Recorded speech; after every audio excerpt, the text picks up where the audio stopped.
Alhamdulillahirabbil alamin wassalatu wassalamu ala asyrafil anbiya'i wal mursalin wa ala alihi wa sahbihi ajma'in amma ba'. Assalamualaikum warahmatullahi taala wabarakatuh. Eloklah terlebih dahulu saya memperkenalkan diri. Nama diberi Nur Ain Anirah binti Acho. Saya adalah merupakan salah seorang pelajar ambilan Diploma Institusi Pengajian Islam dan Dakwah Sabah bagi sesi tahun 2021 hingga tahun 2024, iaitu di mana saya memegang nombor kad metrik di 121646.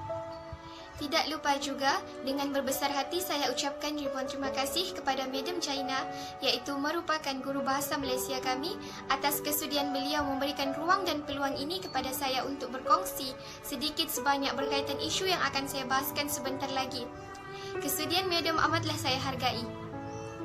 Berbalik kepada tugasan yang diberikan, kita tahu bahawa terlalu banyak isu pada masa kini yang semakin hangat diperkatakan. Tetapi pada kesempatan ini, saya tertarik untuk berkongsi berkaitan dengan isu percanggahan pelbagai pendapat dalam kalangan ahli faham agama. Baru-baru ini, tular satu isu berkaitan dengan keberangkatan Ustaz Abid Liu pergi ke Gaza untuk memberikan sumbangan. Persoalannya di sini, apakah fakta yang menyebabkan hal tersebut dijadikan sebagai sebuah isu? Hanya disebabkan tularnya gambar Ustaz Abid Liu bergambar dengan seorang kanak-kanak kecil di Gaza sambil memegang mainan sebanyak 2 kali, habis heboh satu Malaysia. Kecaman demi kecaman daripada pihak yang tidak bertanggungjawab dan berfikiran pada ketika itu serta berpendapat dan memberikan alasan bahawa tindakan Ustaz Abid Liu mengambil gambar bersama kanak-kanak yang sama pada ketika itu seolah-olah merendahkan rakyat Gaza yang lain dan menunjukkan sifat pilih kasih pada waktu itu. Fitnah demi fitnah yang dilemparkan kepada Ustaz Abid Liu, sehinggalah Ustaz Abid Liu sendiri memutuskan untuk membuka ruang live pada Instagram untuk membahaskan dan menjelaskan perkara yang sebenarnya bagi mengelakkan daripada terus berlaku perselisihan fahaman dalam kalangan masyarakat, termasuklah pihak yang tidak bertanggungjawab tersebut. Inilah manusia, bila dia merasa dirinya cukup hebat dan cukup faham tentang agama, habis ditepis segala kebenaran yang nyata. Bahkan hanya ingin ikutkan pendapat sendiri tanpa meminta sedikit pun pendapat daripada orang lain. Dalam agama pun kita diajar, eloklah kita berbincang jika ada sebarang permasalahan yang ingin disuarakan. Bila mana kita merasa kita lebih hebat dan lebih baik daripada orang lain, maka rosaklah iman kita. Na'udzubillahi min zalik.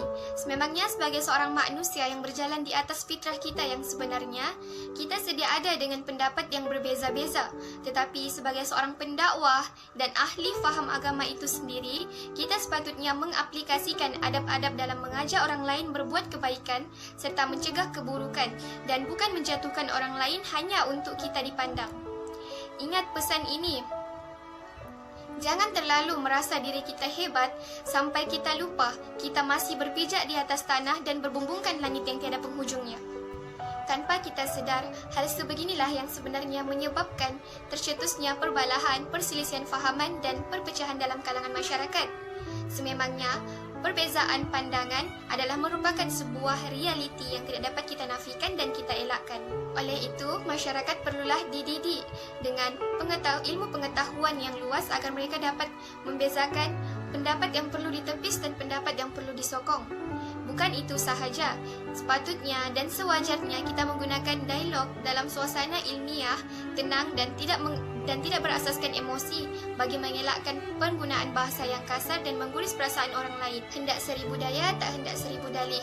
Kesimpulannya, melalui perkongsian ini, kita sepatutnya sudah mampu untuk mengasah minda kita agar lebih berfikiran positif dan terbuka, agar kita dapat mengungkapkan pendapat kita sendiri dan menerima pendapat orang lain secara terbuka. Untuk itu, ini sahaja yang dapat saya sampaikan.